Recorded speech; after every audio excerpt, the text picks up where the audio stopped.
Telekanalimiz tomonidan o'tkazilayotgan omadli tomoshabin aksiyasi g'oliblarini aniqlash jarayonlari davom etmoqda. Eng faol ishtirokchilar qimmatbaho sovg'alarga ega bo'lishyapti. Aksiyamizning navbatdagi g'olibi Farg'ona viloyatidan va ijodkorlarimiz unga televizorni topshirishdi. Hozir esa televizor egasini raqamlari aniqlanmoqda. Demak, 95 kodi orqali g'olib qadrdorimizning ismlari Maftuna, familiyalari Saliyeva. Uch qizaloqning onasi bo'lgan Maftuna opaning tongi mana shunday xushxabar bilan boshlandi. U astoydil harakat qilib, omadli tomoshabin aksiyasining barcha shartlarini muvaffaqiyatli amalga oshira oldi. Uzoq kutilgan sovg'ani esa bugun o'z egasiga topshirdik.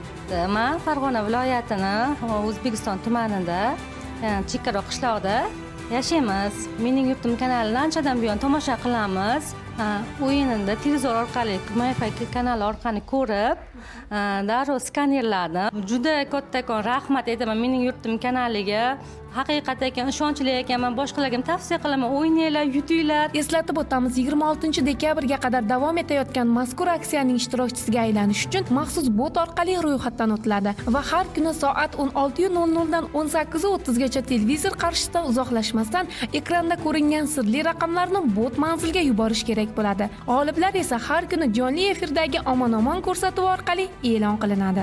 Hilola Abduqodirova, Nodir Fozilov, Farg'onadan.